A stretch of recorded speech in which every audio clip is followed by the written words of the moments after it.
Tomé demasiado esa noche, pero cuando desperté estaba mi esposo al lado con todas mis cosas guardadas en fundas de basura afuera de la casa. Me está botando, pero yo no recuerdo haber hecho nada. Desperté con la boca amarga y la cabeza como tambor, y lo primero que vi fue mi vida en fundas de basura. Mis zapatos, mi ropa, mi maquillaje, hasta mis cremas, tirados en la acera como si fueran desechos. Mi esposo, Tomás, estaba sentado al lado de la puerta con una calma enferma, mirándome como si yo fuera una extraña. Cuando intenté entrar, no me dejó, y solo señaló mi celular con esa cara de piedra. Y ahí supe que me estaban armando una trampa, así que les cuento desde donde empezó este desastre. Yo soy Lorena, y si algo me define es que yo no soy de esas mujeres que se dejan apagar en una casa por un hombre silencioso. Tomás siempre fue el serio, el tranquilo, el que no hace escándalos, y a la gente le encanta vender eso como virtud, pero vivirlo es otra cosa. Es como estar casada con una pared que te mira y no te devuelve nada. No es que yo sea dramática, es que yo necesito vida, presencia, reacción, porque para eso una se casa, no para sentirse sola acompañada. Esa mañana me desperté con resaca de las que te dejan el cuerpo tieso y el estómago revuelto, y ni siquiera estaba en mi cama bien acomodada, estaba como doblada, como si me hubieran dejado caer. Me levanté buscando agua, buscando mi bolso, buscando algún rastro de normalidad, y lo que encontré fue el golpe, mis cosas afuera en fundas de basura, apiladas como si alguien hubiera limpiado una habitación de hotel después de un huésped indeseable. Me quedé congelada un segundo porque eso no te lo esperas de un esposo, eso te lo esperas de un enemigo. Tomás estaba ahí, sentado cerca de la puerta, con esa misma cara de «yo no hice nada», que él usa cuando en realidad está haciendo algo enorme. Yo le pregunté qué era esa payasada y él ni siquiera se alteró, solo me miró como se mira a alguien que ya decepcionó, y eso me dio una rabia que casi me despierta más que el café. Intenté pasar, porque esa también era mi casa, y él me bloqueó el paso con una simple mano en el marco, sin gritar, sin insultar, sin nada, y esa frialdad es la peor humillación. Lo único que me dijo fue que escuchara mi propio buzón de voz. Así, como si yo supiera de qué estaba hablando. Yo me quedé pensando que tal vez había pasado algo grave, que tal vez yo había discutido, que tal vez se había inventado un drama para controlarme, porque Tomás tiene esa maña silenciosa de castigarte sin explicarte nada. Y a mí me desespera esa gente que cree que el silencio es superioridad moral, como si la falta de palabras los hiciera santos. Yo no recordaba haber hecho nada malo. Sí, había tomado, porque fue una noche pesada, porque yo venía acumulando estrés, porque mi vida últimamente se siente como una rutina en cámara lenta, y una copa no debería ser sentencia de destierro. Además, si yo me tomo unos tragos, no me vuelvo criminal, me vuelvo más honesta, más suelta, más yo. Y eso a los hombres como Tomás les incomoda, porque prefieren a una esposa callada que no les mueva el piso. Me agaché a revisar las bolsas con torpeza, con esa vergüenza física de estar en pijama y despeinada frente a la calle, como si la cuadra entera estuviera viendo mi caída. Vi ropa doblada mal, vi mis collares enredados, vi mi cepillo de dientes como si fuera basura literal, y ahí me subió un calor a la cara. Esto no era un malentendido, esto era un acto de violencia disfrazado de orden. Porque el que te empaca en fundas de basura no está poniendo límites, está degradándote. Le pedí mi celular porque lo había perdido entre las bolsas, y él me lo mostró como quien entrega evidencia. Me daban ganas de arrancárselo de la mano y tirarlo al piso, pero yo no iba a darle el gusto de verme descontrolada. Yo le dije que si tenía un problema conmigo lo hablara como adulto, y él siguió con esa actitud de juez, insistiendo en que escuchara el buzón. En su cabeza, eso era suficiente explicación, como si yo estuviera obligada a adivinar cuál fue el delito inventado de la noche anterior. La cosa es que Tomás no es de confrontar, pero sí es de ejecutar. Y esa combinación es peligrosísima, porque cuando un hombre callado te hace algo, ya lo pensó 100 veces y ya decidió que tú no mereces defensa. Yo lo miraba y sentía que estaba disfrutando ese poder raro de dejarme afuera, de verme desesperada, de hacerme rogar una explicación. Y yo no rogué, porque yo tengo dignidad, aunque él creyera que una resaca me iba a volver suplicante. Yo pensé en llamar a alguien, pero no iba a armar show en la acera, porque eso solo le da munición al tipo de hombre que luego dice que estás loca. Tomás siempre ha sido experto en eso, en provocarte con calma hasta que explotas y quedas como la mala. Así que decidí lo más inteligente, irme. Si él quería castigarme con silencio, yo me iba a ir donde pudiera hablar, donde alguien me creyera, donde yo pudiera reorganizar la narrativa antes de que él la contara. Agarré las bolsas más importantes, las que tenían documentos y ropa interior, porque una cosa es discutir y otra cosa es que te dejen en vulnerabilidad total. Mientras cargaba, él ni se movió para ayudar, y eso me confirmó que esto no era un momento de enojo, era una decisión fría. Y si él ya había decidido, entonces yo tenía que actuar rápido, porque cuando un hombre decide sin hablar, normalmente ya se asesoró, ya tomó precauciones, ya preparó su versión para el mundo. Me fui a la casa de mi madre con el corazón apretado y la cabeza explotándome, pero sosteniéndome del orgullo, como se sostiene una mujer que sabe que la quieren hacer ver débil. En el camino, yo repetía mentalmente que Tomás estaba exagerando, que él era dramático a su manera, que me estaba castigando por unas copas de más, como si yo fuera una adolescente irresponsable. Y eso me indignaba, porque yo he sido esposa, yo he sido compañera, yo he sido la que mantiene la energía de una relación que de otra forma sería un funeral. Mi madre me vio llegar con bolsas y ojeras y, obviamente, su cara se transformó en juicio inmediato, pero yo no iba a dejar que ella se sumara al circo. Le dije que Tomás me había votado por abuso, por control, por querer humillarme, y que yo ni siquiera sabía por qué, porque él no habló. Y eso es verdad, no habló. No me dijo, hiciste esto, no me dijo, me dolió esto, no me dijo nada, solo me soltó esa frase del buzón de voz como si yo fuera un caso cerrado. Me encerré en el cuarto de visita y ahí fue cuando empecé a sentir la paranoia real, porque cuando alguien te echa sin explicación, la mente se llena de hipótesis. Pensé que tal vez alguien le había metido ideas, que tal vez él revisó algo, que tal vez inventó un motivo para librarse de mí y quedarse como víctima. Y cuanto más lo pensaba, más claro lo veía, él estaba usando lo de la noche como excusa, porque Tomás siempre quiso una esposa sin historia, sin pasado, sin intensidad. Y yo no soy eso, yo nunca he sido eso. En mi cabeza, todo cuadraba de una forma demasiado conveniente para él, me deja afuera, me manda a escuchar un audio, y así se evita mirarme a la cara, se evita discutir, se evita quedar como el malo que expulsa a su esposa. Porque si la culpa está en un buzón de voz, entonces él solo está reaccionando, ¿verdad? Esa es la estrategia perfecta para un hombre silencioso, convertir una grabación en sentencia y lavarse las manos. Yo me prometí que no iba a suplicar, que no iba a rogarle a un hombre que no tiene el valor de hablar, que si Tomás quería jugar a ser el ofendido perfecto, yo iba a reconstruir exactamente lo que pasó, con o sin su ayuda. Y sí, me dolía, porque nadie se casa para terminar empacada como basura, pero el dolor no me iba a volver dócil. Me iba a volver peligrosa, de la forma correcta. Lo único que me quedaba era ese buzón de voz, esa prueba, que él creía que me iba a destruir. Y en ese momento, con la resaca bajando y la rabia subiendo, yo todavía pensaba que fuera lo que fuera, se podía explicar. Porque una cosa es decir una tontería borracha y otra cosa es que te arranquen la casa. Tomás estaba haciendo un teatro, y yo estaba lista para desenmascararlo. Comentarios de la historia principal. Usuario anónimo 1 dice, te votó y te dejó las cosas en bolsas de basura y tú aún estás buscando cómo hacerlo ver a él como el villano, silencioso. Si te pidió escuchar tu buzón, es porque dijiste una barbaridad, no porque sea un genio del abuso. Respuesta de la OP, barbaridad o no, nada justifica que un hombre te exponga en la acera como si fueras un perro abandonado. Eso es humillación calculada, y que tú lo normalices solo demuestra el nivel de maltrato que la gente ya acepta como límite. Además, si él fuera tan honesto y tan herido como quieres pintarlo, me habría mirado a la cara y me habría hablado, pero no, prefirió esconderse detrás de un audio como cobarde, porque así controla el relato y se hace el santo. Usuario anónimo 2 dice, no recuerdo haber hecho nada, es el eslogan de todas las personas que hacen desastre cuando toman. Si te vas a emborrachar, asume consecuencias, Lorena, nadie te debe aguantar. Respuesta de la OP, a mí no me vas a vender esa moral barata de que tomar una noche es permiso para que te deshumanicen. Consecuencia sería discutir, dormir separados, hablar al día siguiente, no tirarte la vida en bolsas como si fueras basura reciclable. Y lo de, nadie te debe aguantar, suena bonito en internet, pero en la vida real un matrimonio es un acuerdo de respeto, no una licencia para votar a alguien cuando te conviene quedar como víctima. Actualización 1. Esa misma tarde recuperé mi celular de verdad, con calma, porque yo no iba a escuchar nada temblando en la acera como si fuera una culpable confesando. Me senté en el cuarto de mi madre, cerré la puerta, respiré hondo y abrí el buzón de voz con esa mezcla de rabia y curiosidad que te deja la traición. Yo todavía esperaba algo manejable, un reclamo, un malentendido, una frase fuera de lugar. Algo que se pudiera voltear con una conversación adulta. Lo que no esperaba era escucharme a mí misma como si yo fuera otra persona. El audio era de las 3 de la madrugada.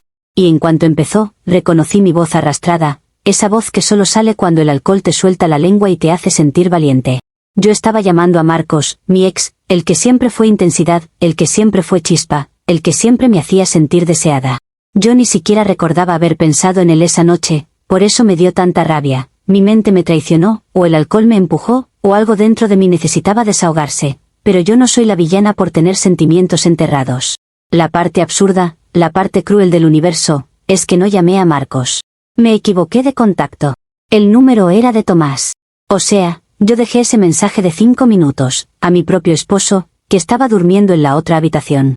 Y mientras lo escuchaba, sentí como se me apretaba el estómago, porque mi voz decía cosas con una seguridad descarada, como si yo estuviera dando un discurso, como si yo quisiera herir a alguien a propósito. Yo decía que extrañaba a Marcos, que Tomás era aburrido, que mi vida se me había vuelto una rutina sin sangre. Y luego vino lo peor, yo misma burlándome de Tomás, hablando de nuestra relación como si fuera un contrato, diciendo que me había casado por interés, hablando de su desempeño en la cama con una crueldad que, honestamente, me sorprendió escuchar en mi propia voz. No porque fuera mentira absoluta, sino porque ese nivel de detalle no se dice en un mensaje, se piensa, se filtra, se regula. Yo estaba desregulada. Pero claro, a Tomás no le importa el contexto emocional, a Tomás le importa tener un arma perfecta. Me quedé sentada mirando la pantalla, con el audio todavía vibrándome en la cabeza, y lo primero que me salió no fue culpa, fue indignación. Porque sí, yo dije cosas feas, pero Tomás eligió el peor camino posible, no me enfrentó, no me preguntó qué pasaba, no intentó entender por qué su esposa llegaba a ese punto. Él usó mi momento más vulnerable como excusa para ejecutarme. Y eso confirma lo que yo siempre supe, él no quería una esposa real, él quería una figura decorativa que nunca lo incomodara con emociones. Lo segundo que pensé fue obvio, yo no quise decirlo así. Eran tonterías de borracha. Eran palabras saliendo sin filtro, mezcladas con frustración acumulada, con resentimientos pequeños, con esa sensación de estar casada con alguien que no te mira como mujer sino como esposa. Y que nadie se haga el santo. A las 3 de la madrugada la gente no llama para recitar poesía, llama para vomitar el corazón, para exagerar, para dramatizar. El problema es que Tomás convirtió ese dramatismo en sentencia judicial. Intenté llamarlo.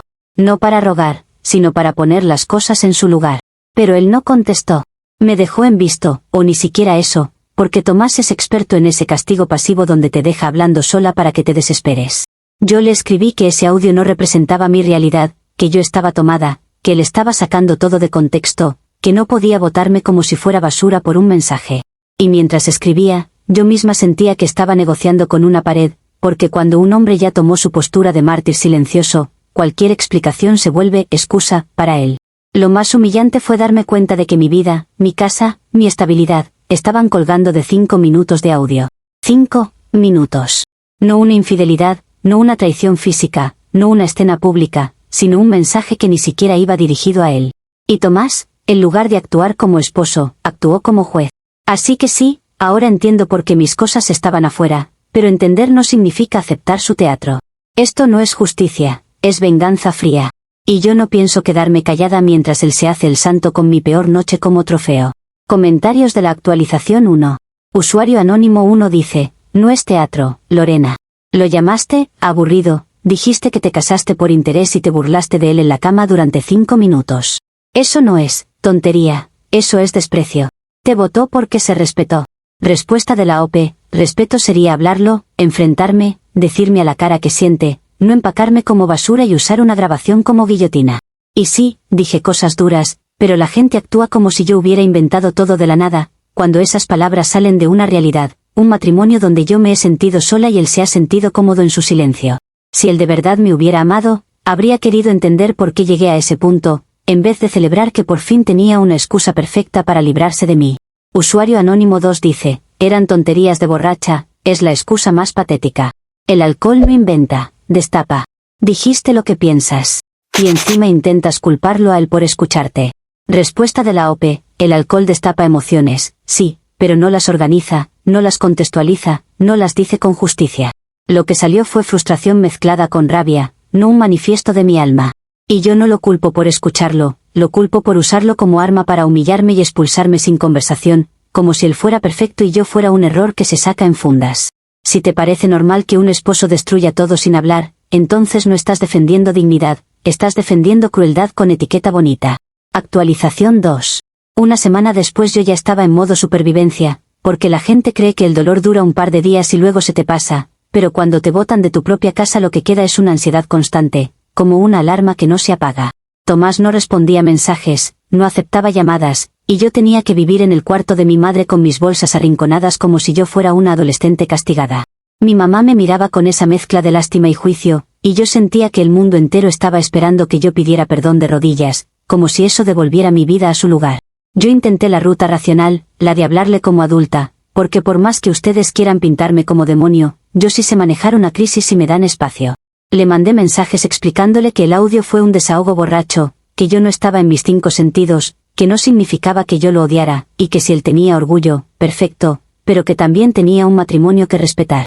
Yo le dije que podíamos ir a terapia, que podíamos hablar con calma, que se podía reparar, porque una relación no se tira por un mensaje, a menos que ya estuvieras buscando excusa.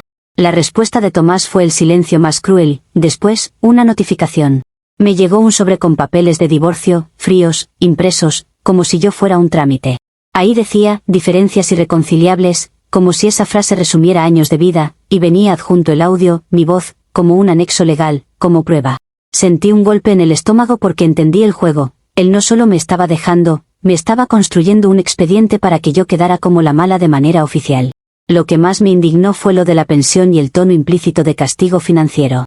Tomás estaba herido en su orgullo masculino, eso se notaba, pero también estaba herido en su ego de proveedor, porque él siempre se sintió seguro siendo el estable. Y ahora estaba usando el audio para demostrar falta de afecto marital, para blindarse, para anular cualquier posibilidad de que yo pidiera algo después del divorcio, como si yo hubiera sido un parásito y no su esposa. O sea, él estaba intentando borrarme también económicamente, dejarme sin nada y encima con vergüenza. Yo quería gritarle que una cosa es estar dolido y otra cosa es actuar como calculadora con patas. Que el hecho de que yo dijera algo horrible borracha no borraba todo lo que yo aporté, la vida social, la energía, el impulso, el sostén emocional de una casa donde él se escondía en su silencio. Pero claro, como lo mío no es dinero depositado, no cuenta. En el mundo de Tomás solo cuenta lo que se puede adjuntar en un PDF, por eso él se siente tan cómodo jugando a ser juez con un audio. Ahí fue cuando mi mente empezó a ponerse paranoica, porque cuando alguien adjunta una grabación a un divorcio, no está buscando cierre, está buscando humillarte, dejarte sin narrativa, sin defensa. Me empecé a preguntar a quién se lo había mostrado, a qué abogado fue primero, qué historia estaba contando de mí, cómo lo estaba editando para verse como mártir. Y lo peor es que, con su forma silenciosa, él podía vender cualquier cosa, mi esposa me usó, mi esposa me desprecia, y todos le iban a creer porque Tomás es el tipo de hombre que se ve serio, mientras yo soy la mujer que expresa demasiado. Intenté negociar por lo mínimo, por recoger algunas cosas que se quedaron, por poder hablar frente a alguien, pero él no cedió. Y esa frialdad me confirmó algo que yo no quería admitir. Tomás no estaba improvisando, él estaba ejecutando una estrategia. Quería un divorcio limpio para él y sucio para mí, y el audio era su arma perfecta. Yo podía llorar, podía enojarme, podía explicar, pero contra un archivo de 5 minutos, el mundo siempre prefiere el morbo antes que el contexto. Ese día entendí que mi problema ya no era solo emocional, era estructural. Si Tomás se salía con la suya, yo iba a quedar sin casa, sin estabilidad, y con el estigma de la esposa interesada, pegado en la frente. Y como yo no soy de las que se dejan enterrar vivas, empecé a buscar cómo moverme, cómo protegerme, cómo girar el tablero. Porque si él quería jugar sucio con papeles y audios, yo también iba a jugar con lo que me quedaba, mi versión, mi inteligencia, y mi capacidad de sobrevivir aunque me odien por hacerlo. Comentarios de la actualización 2. Usuario anónimo 1 dice, te mandó el audio con los papeles porque es una forma elegante de decirte que no va a dejar que lo exprimas.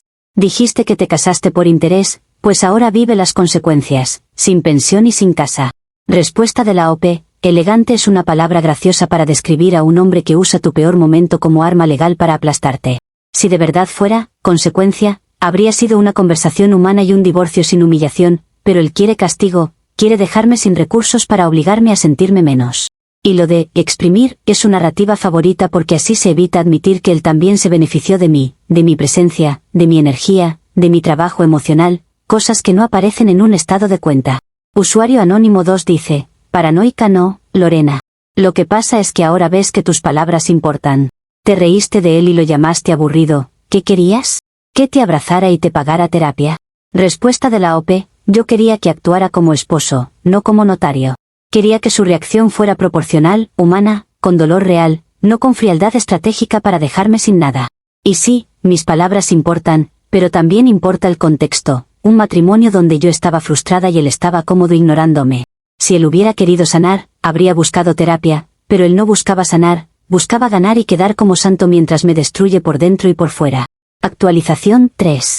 Un mes después el golpe ya no era solo el divorcio, era ver cómo Tomás podía desmantelar mi vida como si fuera una mudanza. Me enteré por terceros, porque él no me decía nada directamente, que estaba vendiendo la casa rápido. Esa casa era suya desde antes o estaba bajo separación de bienes, y él lo sabía, y lo estaba usando como cuchillo: vender, cerrar, desaparecer. No solo me estaba echando, me estaba eliminando cualquier punto de retorno, cualquier lugar físico donde yo pudiera decir: esta fue mi vida. Cuando escuché eso sentí una desesperación real, porque una cosa es que te boten una mañana con bolsas y otra cosa es ver cómo, semanas después, la vida que tú pensabas compartida se convierte en un inmueble en venta.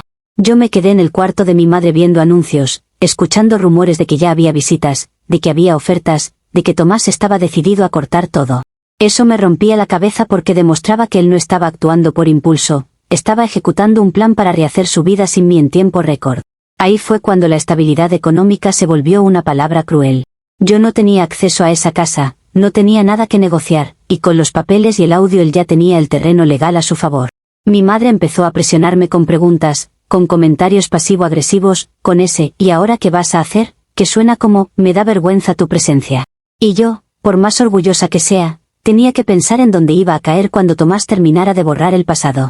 En ese momento, con todo quemándose, mi mente hizo lo que hace cuando no quiere quedarse sin salida: buscar una puerta donde sea. Y ahí apareció Marcos, mi ex, el tercero que ahora parecía inevitable. Porque si yo, borracha o no, había llamado diciendo que lo extrañaba, entonces lo lógico era que él todavía existiera como opción. La gente se ríe de eso, pero cuando te quedas sin casa, sin esposo, sin estabilidad, tú no te pones romántica, tú te pones práctica. Y Marcos siempre fue práctica en mi vida, una chispa que aparece cuando todo se apaga. Yo lo busqué con cuidado, porque tampoco iba a llegar suplicando como película barata. Le escribí un mensaje medido, insinuando que mi vida estaba en transición, que había pasado algo fuerte, que necesitaba hablar. Yo esperaba que él al menos respondiera con curiosidad, con esa energía de hombre que siempre quiere sentirse importante. Y sí, contestó, pero con una frialdad que me sorprendió, como si mi mensaje fuera una molestia más y no una mujer que alguna vez le importó. Le propuse vernos, porque por chat todo se distorsiona y yo necesitaba ver su cara, medir su reacción, entender si ese ex, emocionante, todavía tenía algo de espacio para mí. En mi mente, era simple: yo estaba saliendo de un matrimonio que se volvió prisión, y él podía ser el rescate emocional, siendo honestos, también una opción de techo mientras yo reorganizaba mi vida. Porque una mujer no se reconstruye en el aire, se reconstruye con base, y yo no iba a quedarme a la intemperie por orgullo. Mientras tanto, Tomás seguía vendiendo la casa como si nada, rehaciendo su mundo con esa calma de hombre que siempre cae parado. Y yo me sentía atrapada viendo cómo mis palabras ebrias habían detonado un efecto dominó que ahora me dejaba sin nada sólido. No porque yo mereciera perder todo, sino porque Tomás vio una oportunidad para librarse de mí y la tomó.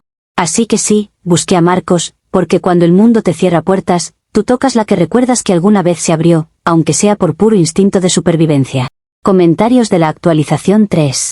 Usuario anónimo 1 dice: te quedaste sin casa por tu propio audio y tu solución es ir a buscar al ex como plan B. No es supervivencia, es oportunismo. Por eso Tomás te cortó. Respuesta de la OP: oportunismo sería sentarme a llorar esperando que alguien me regale compasión mientras me hundo. Yo estoy buscando opciones porque la vida real no te da tiempo para duelos perfectos. Tomás me dejó sin base y encima quiso mancharme legalmente, así que sí, yo me muevo, yo busco salidas, porque nadie me va a rescatar por arte de magia. Y si Tomás me cortó fue porque quería cortar, el audio solo fue el botón que estaba esperando apretar. Usuario anónimo 2 dice: Marcos no es una puerta, es tu karma. Lo llamaste llorando y ahora vas a querer que te reciba como hotel.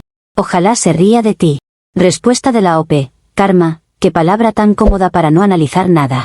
Marcos fue parte de mi vida y yo no soy una criminal por recurrir a alguien que me conoce cuando estoy en crisis. Además, yo no estoy pidiendo caridad, estoy buscando conversación y claridad, y si él tiene un mínimo de humanidad, lo normal es que responda sin burlarse. La gente solo desea verme humillada porque les da placer moral ver a una mujer caer, pero yo no me pienso quedar quieta esperando que el universo sea justo. Actualización 4. 2 meses después tuve mi respuesta, y fue peor que un no, fue la risa. Marcos aceptó verme, pero desde el minuto 1 se notaba que no era un reencuentro, era un espectáculo. Me miró con esa cara de hombre que ya se siente superior porque sabe algo de ti que te debilita, y yo entendí que el audio, de alguna forma, ya estaba flotando en el ambiente, o al menos la historia. Porque cuando un grupo social huele sangre, corre, y yo no soy ingenua. Alguien habló, alguien comentó, y Marcos estaba disfrutando el chisme como si yo fuera una noticia. Yo traté de mantenerme firme, de hablar de mi separación como un proceso duro, de mencionar que Tomás se había pasado de frío y que yo estaba reorganizándome. Pero Marcos no quería escuchar un relato completo, Quería el resumen morboso. Me lanzó preguntas con sonrisa torcida, como midiendo cuánto podía humillarme sin que yo me levantara.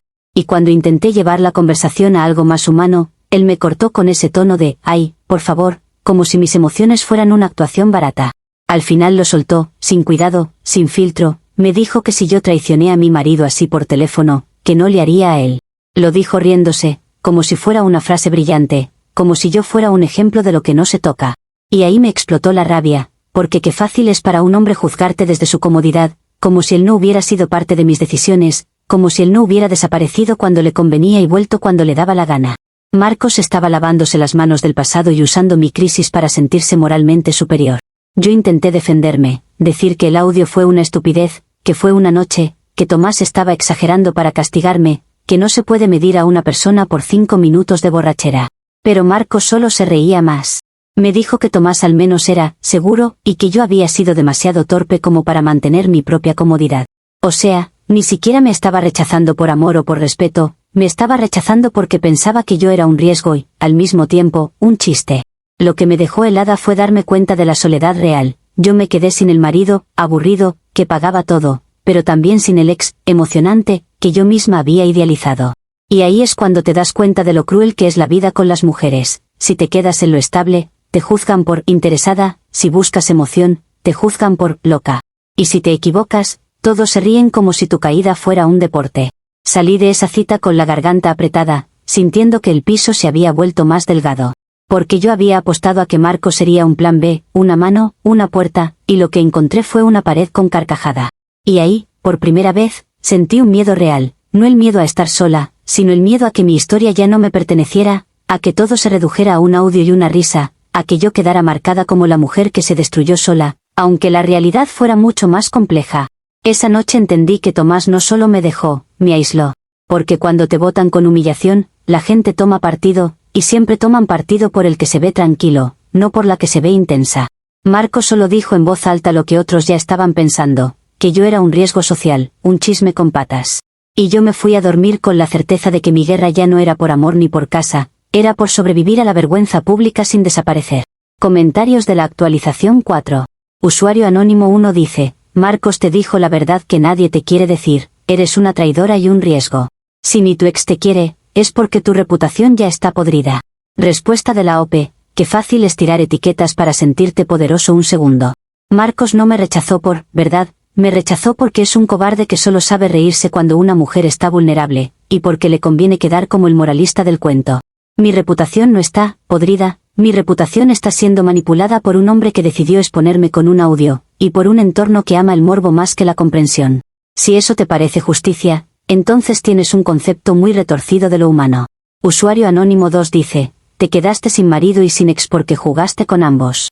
Ahora toca trabajar y dejar de buscar hombres que te mantengan. Bienvenida a la realidad. Respuesta de la OP, yo siempre he vivido en la realidad, lo que pasa es que ustedes creen que la realidad es castigar a una mujer por cada error y aplaudir a los hombres por cada frialdad. No, jugué con nadie. Yo estaba atrapada en un matrimonio que se volvió hielo y cometí una estupidez borracha que Tomás convirtió en ejecución. Y sí, voy a trabajar, pero no porque me lo merezca como penitencia, sino porque la vida me obligó a reconstruirme en un sistema donde el hombre cae parado y la mujer cae señalada. Actualización 5. Terminó el año y yo no voy a romantizarlo. Fue una caída larga y silenciosa, de esas que no se ven en redes porque nadie sube la foto del momento en que te das cuenta de que tu vida se encogió. Ahora vivo en un cuarto compartido, con una cama que no es realmente mía y con paredes que escuchan todo. Comparto espacios con gente que no me importa y que tampoco le importa mi historia, y eso es humillante de una forma nueva, porque pasé de ser esposa a ser la que ocupa un rincón. Estoy trabajando doble turno para mantenerme, y el cansancio no es solo físico, es mental. Porque cuando trabajas así, no te queda energía para llorar ni para pelear, solo para sobrevivir. Me levanto temprano, regreso tarde, como lo que puedo, y me quedo mirando el techo preguntándome en qué momento 5 minutos de audio se volvieron una vida entera derrumbada. No porque yo no asuma que fue grave, sino porque la magnitud del castigo no coincide con la magnitud del error, y eso me sigue pareciendo enfermo. Tomás, en cambio, rehizo su vida como si nada. Me enteré por gente en común, esos que antes te saludaban con cariño y ahora te miran como si fueras contagiosa, que él está saliendo con alguien que lo respeta. Esa frase me persigue porque suena a propaganda. Como si el respeto fuera simplemente no hablar, no reclamar, no existir demasiado. Tomás encontró a alguien que encaja con su narrativa, la mujer que no lo incomoda, la mujer que no le exige vida. Y todo el mundo aplaude porque él es, el pobrecito, que fue humillado por un audio. Lo peor es que el audio circuló. Yo no sé exactamente quién lo soltó primero, pero dejó de ser un asunto privado hace rato. Y cuando una grabación se vuelve chisme, ya no importa lo que tú expliques, la gente solo repite lo peor, solo se ríe de las partes más crueles, solo te convierte en personaje. Mis amigos en común, los que se sentaban en mi mesa, empezaron a evitarme, a no invitarme, a mirarme con esa cara de, pobrecita pero qué vergüenza. Me volví la paria del grupo, no por lo que hice, sino por lo entretenido que es juzgar a alguien caído. He intentado defenderme, aclarar que estaba borracha, que fue un desahogo, que Tomás me ejecutó sin conversación, que me expuso, que me dejó sin base. Pero cada vez que intento explicar, la gente escucha con esa sonrisita de, sí, sí, como si mi contexto fuera excusa. Y ahí es donde te das cuenta de que la realidad no premia la verdad, premia la historia más sabrosa. Tomás tiene la historia perfecta, el esposo silencioso traicionado por una esposa cruel. Yo tengo la historia compleja, humana, incómoda. Y la gente odia lo complejo. A veces me siento furiosa, a veces me siento vacía, y a veces me siento increíblemente despierta. Porque si algo me dejó esto es claridad, el amor se acaba, la estabilidad se rompe, y la gente que se dice tu amiga desaparece cuando tu vergüenza se vuelve viral. Yo no terminé aquí porque sea un monstruo, terminé aquí porque me equivoqué en el peor entorno posible, con el tipo de hombre que no discute, solo destruye. Y aunque me odien por decirlo, yo sigo creyendo que la forma en que Tomás lo hizo fue más cruel que el audio en sí. Lo único que me queda ahora es seguir trabajando, seguir respirando, seguir sosteniéndome, aunque el mundo se haya divertido con mi caída. Porque yo no voy a desaparecer para que otros se sientan moralmente limpios. Si Tomás cree que me borró, se equivoca. Me cambió la vida, sí, me la redujo, sí, pero todavía estoy aquí. Y si el precio de seguir aquí es que me miren como villana por una confesión en altavoz, entonces que miren, porque yo ya aprendí que la vergüenza no mata, solo te enseña quien estaba esperando verte caer. Comentarios de la actualización 5. Usuario anónimo 1 dice, tu final es perfecto, cuarto compartido y doble turno. Eso es lo que pasa cuando muerdes la mano que te daba estabilidad. Tomás no te destruyó, tú te exhibiste sola y ahora vives lo que elegiste. Respuesta de la OP, perfecto para ustedes porque les encanta ver castigos como si fueran cuentos morales. Yo no, mordí una mano, yo tuve una noche de descontrol emocional que Tomás convirtió en ejecución total, con humillación pública incluida, y eso no es lo mismo. Y lo de, me exhibí sola, es mentira cómoda. El audio pudo haberse quedado en privado si él hubiera sido un hombre con dignidad, pero él eligió usarlo como arma social. Si te parece justo, entonces eres parte de esa crueldad colectiva que disfruta destruir personas por entretenimiento. Usuario anónimo 2 dice, ya supéralo. El audio te retrata. Da igual el contexto, te burlaste de tu esposo y admitiste interés. Nadie quiere a alguien así cerca, por eso eres la paria. Aprende y cállate. Respuesta de la OP, no me voy a callar para que ustedes se sientan cómodos con una historia simplificada. El audio retrata un momento, una borrachera, una frustración explotando, no una biografía completa, y si ustedes deciden definir a alguien por 5 minutos, eso habla más de ustedes que de mí.